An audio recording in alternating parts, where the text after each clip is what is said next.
السلام على أشرف الأنبياء والمرسلين سيدنا ومولانا محمد وعلى آله وصحبه أجمعين. نوينا التعلم والتعليم والتذكر والتذكير والنفع والانتفاع والإفادة والاستفادة والحث على التمسك بكتاب الله وسنة رسوله صلى الله عليه وسلم والدعاء إلى الهدى والدلالة على الخير ابتغاء وجه الله ومرضاته وقربه وثوابه سبحانه وتعالى. على هذه النية وإلى حضرة النبي المصطفى صلى الله عليه وسلم وآله وأصحابه وللمصنف شيء لله لهم الفاتحة. أعوذ بالله من الشيطان الرجيم. بسم الله الرحمن الرحيم. الحمد لله رب العالمين الرحمن الرحيم مالك يوم الدين إياك نعبد وإياك نستعين اهدنا الصراط المستقيم صراط الذين أنعمت عليهم غير المغضوب عليهم ولا الضالين آمين. Alhamdulillah, puji-pujian bagi Allah Subhanahu wa Ta'ala. Dengan limpah dan kurnianya dapat kita bersama-sama pada hari ini untuk kita sambung mudzakarah kita di dalam kitab Maraqil Ubudiyah, syarah kitab Bidayatil Hidayah. Jadi insya-Allah kita sambung muzakarah kita pada muka surat 6. Sampai mana tu? Oleh kerana itu. Baik. Kalau buku biru muka surat 30. Bismillahirrahmanirrahim. Qala al-musannif rahimahullahu ta'ala wa nafa'ana bihi wa bi'ulumihi fid darain amin ya rabbal alamin. Oleh kerana itu, hai miskin, beradablah lahir, yakni zahir, batin, dengan akhlak yang baik pada anggota tubuh dan hati, dengan melawan keinginan-keinginan nafsu yang terlarang seperti cinta dunia dan kepimpinan di waktu bergaul dengan orang banyak. Dan ketika engkau menyendiri di hadapan Allah Subhanahu wa Ta'ala sebagai hamba yang hina dan berdosa di hadapan Raja yang Maha Perkasa lagi Maha Penakluk. Baik. Tuan-tuan yang dimuliakan Allah Subhanahu wa Ta'ala, ini nasihat daripada pensyarah kitab dengan mengatakan, hai miskin, ada orang yang tak ada apa-apa, yang sentiasa fakir, berhajat kepada Allah Subhanahu wa Ta'ala. Beradablah zahir batin. Zahir kita beradab, batin ni maknanya hati kita pun beradab dengan Allah Subhanahu wa Ta'ala. Beradab zahir batin dengan akhlak yang baik. Jadi nak belajar, nak tahu tentang adab ni, kena belajarlah cara adabnya. Macam mana adab zahirnya dan macam mana adab batinnya. Dan yang paling berakhlak adalah baginda Rasulullah sallallahu alaihi wa ala alihi wa ashabihi wa baraka wasallam. Itu panduan adab dan akhlak kita. Sebagaimana disebutkan, innama bu'ithtum liutammima makarimal akhlaq. Innama bu'ithtu liutammima makarimal akhlaq. Nabi SAW sabda, sesungguhnya aku ni diutus untuk menyempurnakan kemuliaan akhlak.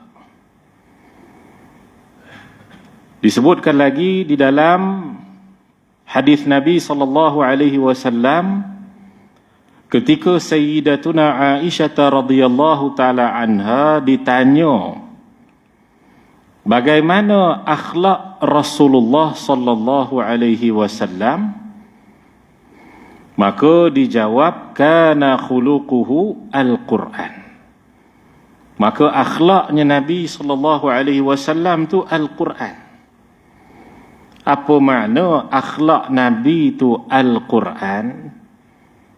Maknanya apa yang disuruh dalam Quran itulah yang dibuat oleh Nabi SAW. Apa yang dilarang dalam Al-Quran itulah yang ditinggalkan oleh baginda Nabi sallallahu alaihi wa ala alihi wa ashabihi wa baraka wasallam. Disebutkan juga oleh baginda Rasulullah sallallahu alaihi wasallam, addabani rabbi fa ahsana ta'dibi. Tuhanku mengajarkan aku adab. Maka dengan sebab itulah Nabi SAW ni orang yang paling beradab. Bahkan kalau kita tengok apabila para anbiya alaihimus salatu wassalam berdoa kepada Allah, mereka mengatakan apa dia? Wa idza maridtu fahuwa yashfin. Dan apabila aku sakit, dialah yang sembuhkan, yakni Allah Ta'ala. Tak dikatakan dialah yang bagi aku sakit dan dialah yang sembuhkan. Tapi dalam doa mereka, bila aku sakit, dia sembuhkan. Maknanya apa? Di sudut adabnya kita kata, akulah yang sakit, akulah yang tak baik, akulah yang jahil, akulah yang hina. Di sudut adabnya begitu. Dan yang sembuhkan tu Allah Ta'ala. Padahal kita tahu di sudut tauhid kita faham, yang memberi manfaat, mudarat tu Allah Ta'ala. Umpama kita kadang-kadang dengar orang habis tazkirah kan, dia kata yang baik daripada Allah, yang tak baik tu daripada diri saya sendiri. Pada hakikatnya baik tak baik tu semua daripada Allah. Semua di bawah kudrah dan iradah Allah Ta'ala. Tapi kenapa mereka mengatakan yang tak baik itu daripada diri, yang baik itu daripada Allah Ta'ala? Itu adalah unsur adab dengan Allah Subhanahu wa Ta'ala. Sebagaimana kita tengok baginda Nabi SAW apabila ditolak daripada dakwah Taif, lalu Nabi SAW dipukul, dibaling batu sehingga berdarah kaki, sehingga darah tu sampailah ke kaki baginda Nabi SAW wa ala alihi wa ashabihi wa baraka wasallam. Dan akhirnya Nabi berehat sebentar di kebun, di satu kebun. Maka ketika tersebut Nabi SAW menadah tangan kepada Allah Ta'ala. Lebih kurang mafhumnya, seandainya engkau tak murka kepadaku, maka aku redha. Kemana sahaja engkau letakkan aku ni, aku redha, sekiranya engkau tak murka padaku. Sedangkan kita tahu dengan dakwahnya Nabi SAW sampai berdarah-darahnya Nabi SAW, kalau ikut doa, ya Allah, aku ni berdarah habis dah ni, kan? Kalau ikut doa kita lah, Ya Allah, aku ni dah berdarah habis dah ni, ya Allah. Ya Allah, kau hantar aku ni kepada siapa ni, ya Allah. Contoh. Itu dia. Sampai disebutkan Nabi SAW minta kepada Allah, فَإِنَّهُمْ قَوْمٌ لَا يَعْلَمُونَ. Mereka ni, wahai Allah, mereka ni adalah kaum yang tak tahu. Tu. Bila malaikat gunung dihantarkan, tanya pada Nabi SAW, ya Muhammad, macam mana aku nak apa? Hancurkan penduduk Taif ni, tak digabungkan antara dua bukit. Maka tuan-tuan yang dimuliakan Allah SWT, Nabi sebutkan فَإِنَّهُمْ قَوْمٌ لَا يَعْقِلُونَ. Dalam satu riwayat فَإِنَّهُمْ قَوْمٌ لَا يَعْلَمُونَ. Mereka ni golongan yang tak boleh fikir, mereka ni golongan yang tak tahu. Dan aku berharap min aslabihim, daripada keturunan mereka ini golongan yang beriman kepada Allah Ta'ala. Maknanya Nabi beradab dengan Allah Ta'ala. Ya Allah, kalau kau tak murka padaku, ya Allah, aku redha, ya Allah. Tu adabnya Nabi SAW wa ala alihi wa ashabihi wa baraka wasallam. Bahkan dianjurkan kita sendiri, kalau kita berdoa kepada Allah Ta'ala, mesti dijaga adab zahirnya dan adab batinnya. Misal disebutkan oleh para ulama kita, bila kita berdoa kepada Allah Ta'ala, adab zahirnya kena jaga. Sebaiknya kita dalam keadaan yang tidak berhadas, tu adab. Kalau berhadas pun tak apalah, tapi kita kata adabnya dalam keadaan tak berhadas. Dalam keadaan sebelumnya kita dah bersiwak dan sebagainya. Ada dalam kitab Kifayah, tak silap saya, syarah bagi kitab Bidayatil Hidayah, dibahaskan. Sebelum tu kita dah bersih dulu. Kemudian itu adab zahir, menghadap ke arah kiblat, adab zahir. Adab batinnya, hati kita ni yakin Allah Ta'ala akan mengabulkan doa kita. Itu adab zahir, adab batin. Tapi bila tak dijaga adab, salah satu faktor sebab doa tak mustajab adalah kerana tak jaga adab tu. Adab batin dia kepada Allah Ta'ala tu, bagaimana hati dia menganggap kepada Tuhan yang dia minta tu macam mana?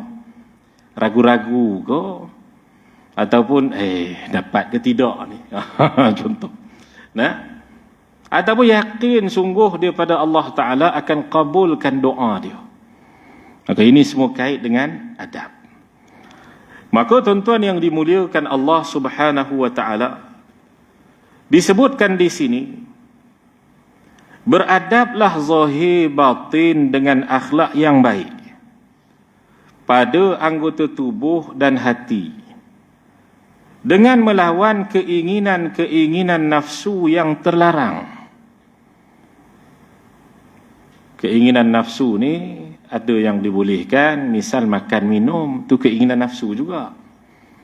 Menikah tu keinginan nafsu juga.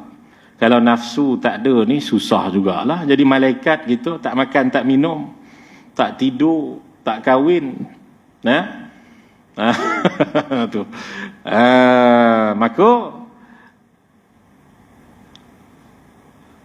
bila dikatakan nafsu ni tuan-tuan, maka nafsu ni keinginan yang dikatakan di sini yang kita perlu lawan adalah yang terlarang, yang dilarang. Seperti apa? Cinta dunia, hubbud dunia. Kepada para sahabat Nabi radhiyallahu alaihim ajma'in, dinyatakan oleh baginda Nabi SAW bahawa yang Nabi takutkan umat akhir zaman ni, iaitu apa dia? Hubbud dunia, dan juga bencikan kematian. Cintakan dunia dan bencikan kematian. Penyakit wahan disebutkan oleh baginda Rasulullah sallallahu alaihi wa ala alihi wa ashabihi wa baraka wasallam. Maka tuan-tuan yang dimuliakan Allah Subhanahu wa Ta'ala, ini keinginan nafsu. Dengan makna, dengan catatan, cinta dunia yang menyebabkan dia hilang pengibadatan dia kepada Allah Subhanahu wa taala. Kecintaan dia kepada dunia sehingga lupa ada hari yang seterusnya, alam yang seterusnya, iaitu alam barzakh dan alam akhirat. Kalau kita sekadar mutlakkan cinta dunia ni, maka dikhawatiri tak bolehlah kita hidup atas dunia ni. Nak kata cinta dunia, termasuk yang dikatakan dunia tu ibu ayah kita. Termasuk yang dikatakan dunia tu adalah kita punya kawan-kawan kita. Itu termasuk perkara dunia.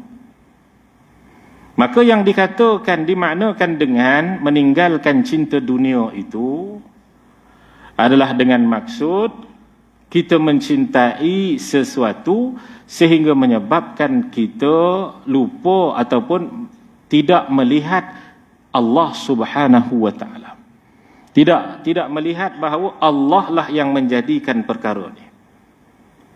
Sehingga kita lalai daripada ibadat dan lalai daripada pandangan mata hati kita untuk kita tembak pada akhirat. Maknanya apa?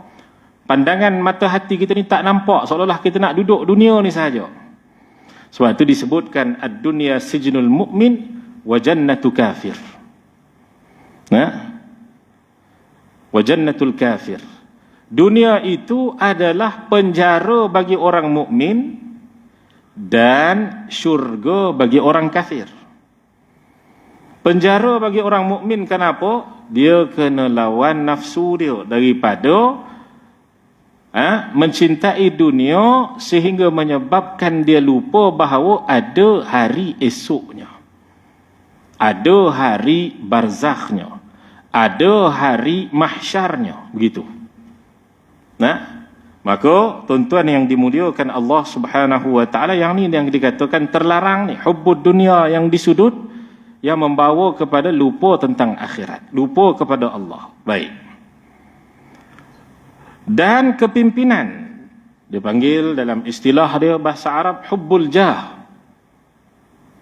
Jah ni kita kata kemasyhuran ataupun nak jadi orang yang terkenal, nak jadi orang yang ma'ruf bagi orang ramai, nakkan duduk di satu jawatan yang tinggi supaya manusia kenal dia. Ini hubbul jah, ini pun bahaya. Ini pun penyakit hati. Maka adakah kita ni tak boleh duduk di jawatan tinggi, tak boleh duduk apatah lagi tak boleh jadi pemimpin ke? Kan? Maka tuan-tuan yang dimuliakan Allah Subhanahu wa taala, boleh semua tu berlaku. Tapi hati tu bukan cinta kepada tu. Tu kena faham sini. Hati itu bukan cinta kepada masyhur. Hati itu bukan cinta kepada ingin orang tahu dia ni baik.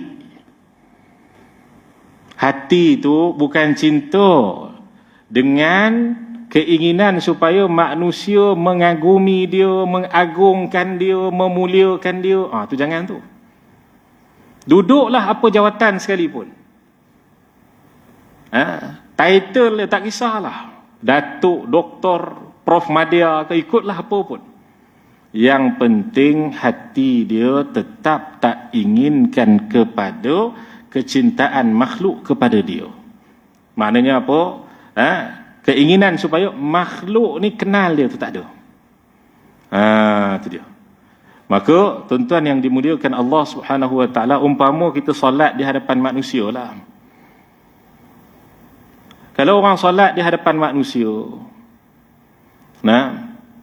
hati dia tu tetap dengan Allah Subhanahu wa taala. Hati dia kena tetap dengan Allah Subhanahu wa taala, walaupun dia solat jemaah di hadapan manusia ni. Bukan bermakna kalau solat jemaah je, tengok tu dia tu riak ni, nak tunjuk pada orang. Ataupun kita sendiri merasakan, oi tak boleh ni aku solat jemaah orang nampak ni, aku solat di rumah lah seorang-seorang. Salah juga. Nah, maka teruskan dengan perbuatan zahir dia, hati dia tetap mesti dijaga. Bagaimana disebutkan oleh Al-Imam Abdullah Alawi Al-Haddad. Apabila ditanya satu orang, yang mana orang tersebut mengatakan, wahai Imam, kalaulah dalam hati aku ini ada riak, ada takabur, ada ujub, ada sum'ah dan sebagainya, apakah aku ni perlu meninggalkan ibadat di hadapan khalayak ramai?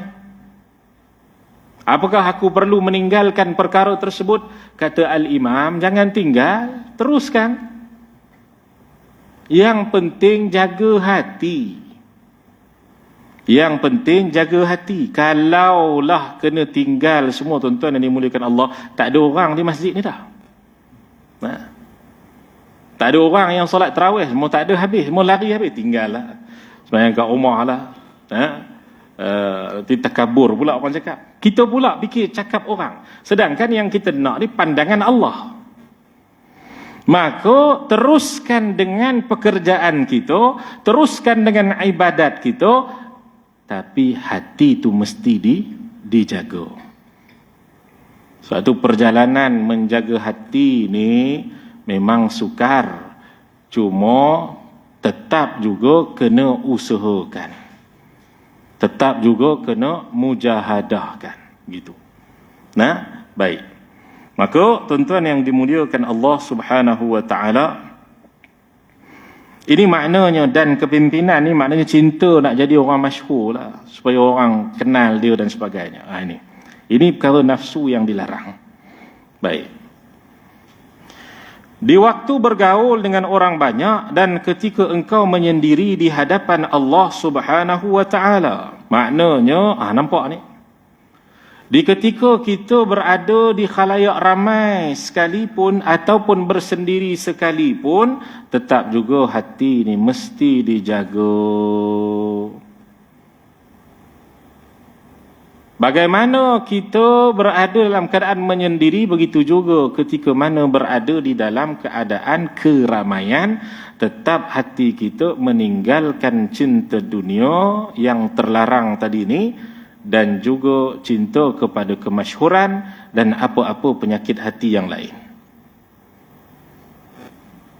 Maka tuan-tuan yang dimuliakan Allah Subhanahu wa taala, sebagai menyendiri di hadapan Allah Subhanahu wa taala sebagai hamba yang hina dan berdosa di hadapan Raja yang Maha Perkasa lagi Maha Penakluk. Ini adab hati kita dengan Allah Taala ni. Nah, sentiasa rasa diri ni hina, berdosa, walaupun dalam keadaan ramai ataupun dalam keadaan dia sendiri, bersendiri. Walaupun dalam keadaan manusia ni agungkan dia, tetap rasa diri ni hina dan berdosa. Walaupun dalam keadaan manusia, apa sahajalah keadaan manusia dengan dia, tetap merasakan dirinya hina dan juga berdosa. Sebab tu para ulama kata, selalu berikan tumpuan qalbi kepada Allah. Selalu beri tumpuan hati kepada Allah Subhanahu wa taala. Kena istighlalkan, kena fokuskan. Fokuskan tumpuan pusatan hati kita ni. Selalu kena fokuskan. Kalau tergelincir, fokus balik.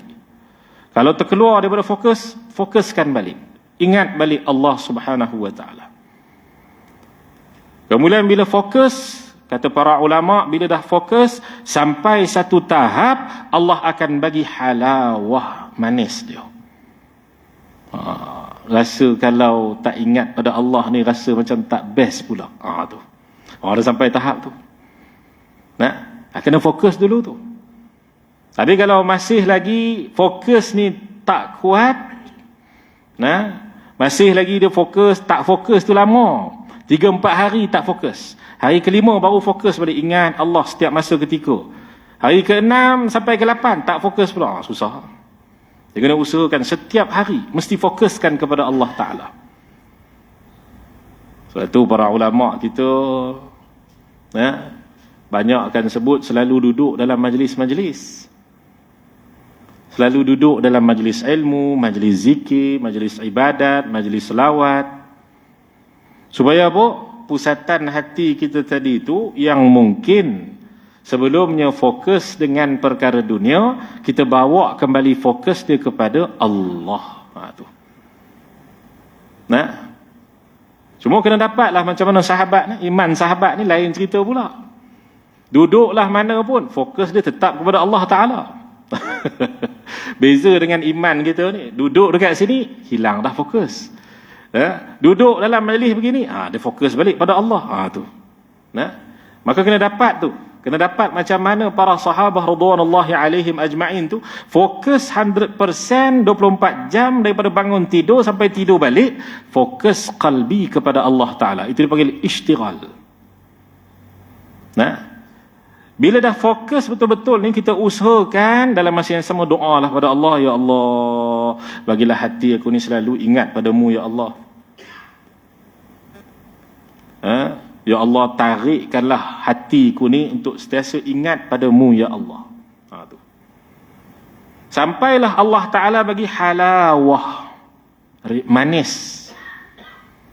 Bila dah manis ni, dia dah mula dah, kita kata rasa seronok tu, mengingati Allah Subhanahu Wa Ta'ala.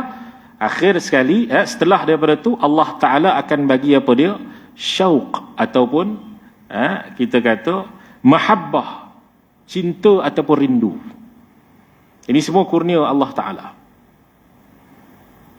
Bila diberikan syauq, rindu ataupun mahabbah, cinta tu, disitulah kata para ulama, kashful hijab, dibukakan hijab-hijab ma'rifah pada dia. Perjalanan tu jauh. Cuma boleh tak hati ni dapat sentiasa ingat Allah? Boleh. Kata guru kami, Tuan Guru Dr. Khairi Mahyuddin, dia kata apa? 3 perkara ni jangan tinggal. Untuk bagi hati selalu fokus pada Allah Ta'ala, hadir, ingat, tumpu pada Allah Ta'ala ni, 3 perkara jangan tinggal. Iaitu yang pertama, tarbiyah guru, panduan guru, didikan guru. Itu kena ada. Macam mana selok belok dia, berapa dos zikir dia, macam mana cara nak bagi hati ni ingat Allah ni. Ini tarbiyah guru, tu penting. Kemudian yang kedua adalah mujahadah. Mujahadah ni apa dia? Sungguh-sungguh, lawan sungguh kehendak nafsu ni. Nafsu nak bagi hati ni lalai, ingat balik Allah Ta'ala. Nafsu nak pesongkan hati ni kepada keinginan dunia, ingat balik Allah Ta'ala. Nafsu nak pesongkan hati ni kepada kecintaan, kemasyhuran, ingat balik Allah Ta'ala. Itu dulu. Gear dia tu kena balik-balik, kena betulkan balik. Itu dipanggil mujahadah. Mujahadah ni dengan mana kadang-kadang dia terjatuh juga, tapi dia kena sentiasa lawan balik. Itu mujahadah daripada wazan mufa'alah. Fa'ala yufa'ilu mufa'alatan. Maknanya apa? Sentiasa berlawan. Mujahadah ni sentiasa berlawan. Kemudian yang ketiga, riyadah. Yang ketiga, riyadah. Riyadah ni bersukan ke? Riyadah ni tuan-tuan yang dimuliakan Allah, disebutkan oleh para ulama kita, dia macam ni. Satu orang tu, bila dia dah biasa usaha mujahadah, bangun awal pagi pukul 5 contoh. Sebelum ni mungkin dia bangun pukul 6 ataupun 6.30 contohlah kan. Subuh dia subuh gajah sebelum ni lah. Maka dia pun usahakan pukul 5 setiap hari, pukul 5 contoh, tambah kita sahur ni kan, lepas pada Ramadan ni contoh, pukul 5 usahakan. Mujahadah dipanggil. Sampai satu tahap, kalau tak sampai satu tahap tu, dia akan jadi automatik terbangun sendiri dah. Pukul 5 je terbangun dah. Tu. Mula-mula kita mujahadah ni, kita apa namanya, setkan alam, minta orang kejut, kan? Kita minta anak kejut ke dan sebagainya, pukul 5 pagi. Itu mujahadah dipanggil tu. Kemudian sampai setahap tak perlu orang kejut dah, terbangun sendiri. Dia jadi apa? Dawam, sentiasa. Itu dipanggil riyadhah. Maknanya apa? Sentiasakan amalan yang baik yang telah kita mujahadahkan sebelumnya. Itu riyadhah. Tapi sebelum nak dapat tu, mesti mujahadah dulu. Itu dia. Macam tu juga fokus hati. Sebelum nak dapat kebiasaan hadir, ingat tumpu pada Allah Ta'ala, maka kena mujahadah dulu. Kena selalu ingatkan, set alam dalam diri ni. Maknanya apa? Selalu ingatkan, bila terlupa, ingat balik Allah. Terlupa, ingat balik Allah. Itu dia. Maka tuan-tuan yang dimuliakan Allah Subhanahu wa Ta'ala, itu dikatakan di sini, hina dan berdosa di hadapan Raja yang Maha Perkasa lagi Maha Penakluk. Setiap masa menyendiri dalam keramaian, sentiasa rasa hati ni tawaduk kita kepada Allah Subhanahu wa Ta'ala. Seorang ulama berkata, apabila engkau ingin melakukan sesuatu, ketahuilah bahawa Allah Subhanahu wa Ta'ala lebih dulu hadir dan melihat. Maknanya apa? Sentiasa tahu dan lihat. Serta tahu, dengar dan juga lihat. Sebab tu kita sebutkan sebelum ni, kena sentiasa ada muraqabah.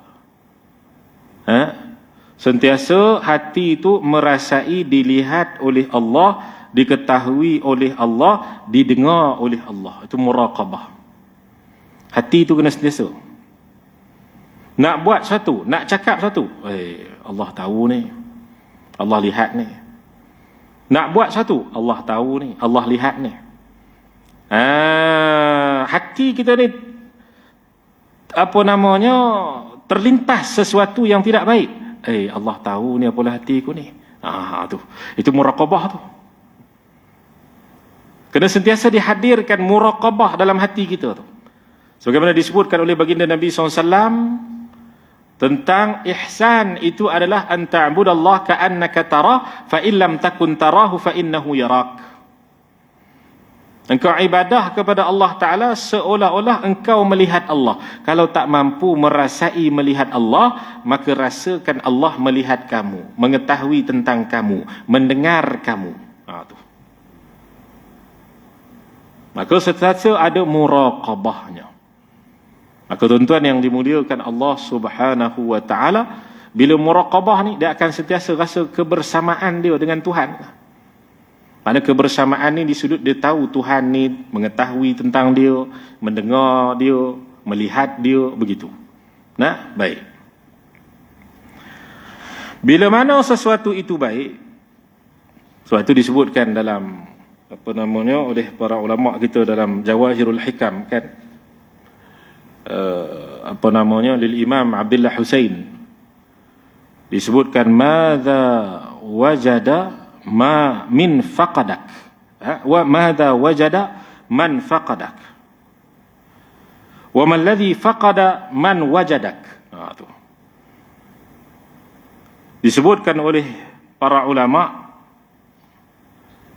apa hasil yang kita dapat selama hidup ni, madza wajada man faqadak, apa hasil yang kita dapat dalam hidup ni kalau mereka yang hilang pandangan hati mereka kepada Allah Ta'ala, apa hasil dalam hidup ni kita dapat?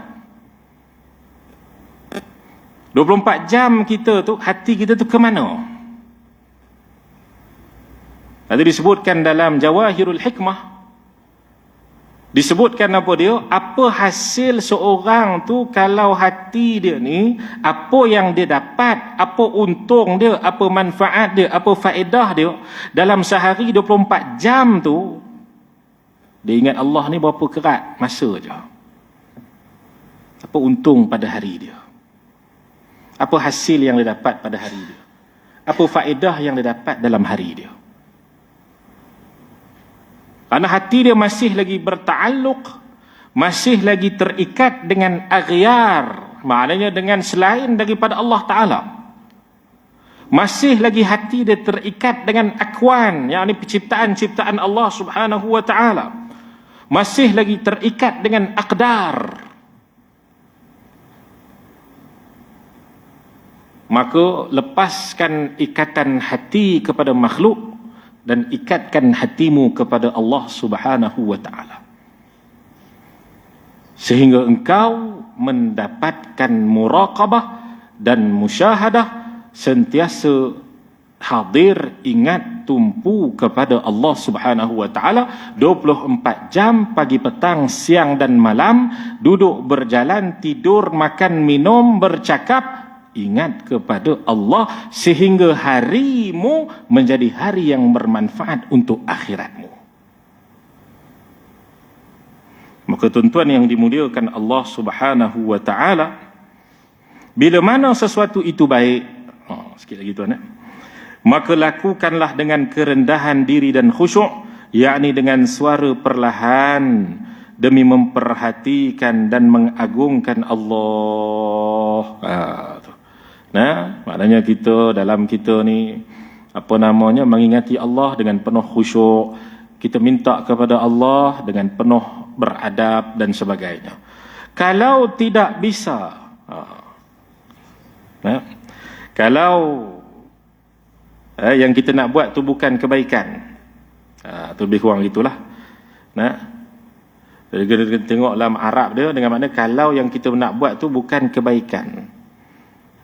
Itu maksud dia. Ni kalau tidak bisa, dia terjemah ada sikit je. Baik. Maka tinggalkanlah itu. Kalau kita ni tak buat kebaikan, yang kita nak buat tu bukan perkara baik, tinggalkanlah itu kerana takut kepada Allah dan hukumannya.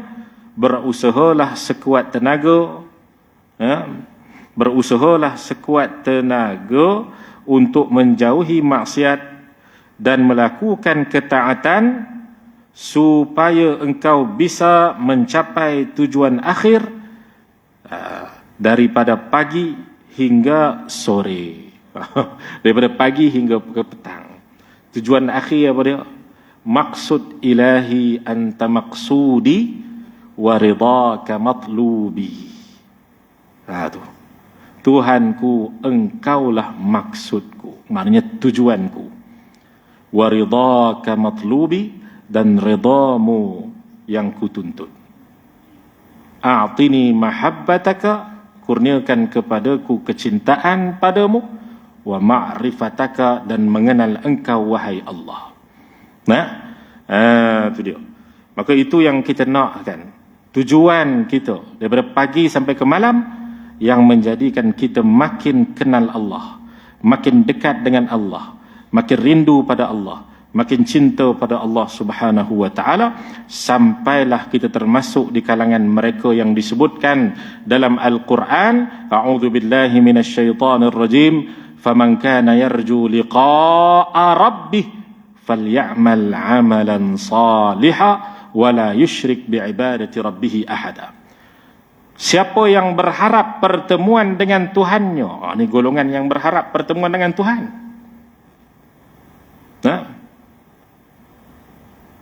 Golongan yang berharap pertemuan dengan Tuhannya, falyamal amalan salihah, maka beramallah dengan amalan yang saleh, wala yusyrik, dan janganlah dia mensyirikkan biibadati rabbih, dalam pengibadatan dia kepada Tuhan, ahada, walau dengan sesuatu pun.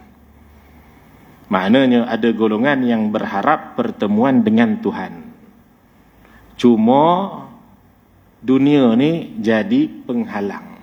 Tu. Contoh dia siapa? Para sahabat Nabi SAW. Sayyidina Bilal yang kita dah sebutkan kisahnya sebelum ni. Bila hampir kepada wafatnya Sayyidina Bilal, ketika mana sakaratnya Sayyidina Bilal, isteri dia menangis dah, bang, macam mana ni, bang dah sakit dan ini dan sebagainya. Sayyidina Bilal kata kepada isteri dia, katakanlah wa tarabah, katakanlah wahai isteriku, betapa beruntungnya suamimu ni. Nak tengah sakaratul maut bagi tazkirah pula. Itu dia. Tengah sakaratul maut bagi tazkirah pula, bagi beritahu pada isteri dia, katakan seronoknya tengok suamimu ni. Macam mana isteri nak cakap seronok tengok suami macam ni?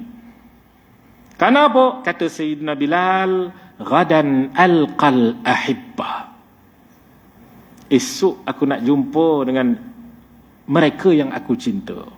Tu. Esok nak jumpa dengan yang ku cintai. Kenapa? Dunia ni penghalang. Mati itu, itulah pintu perjumpaan dengan yang dicintai. Tapi tak minta mati, ya Allah matikanlah aku, tak.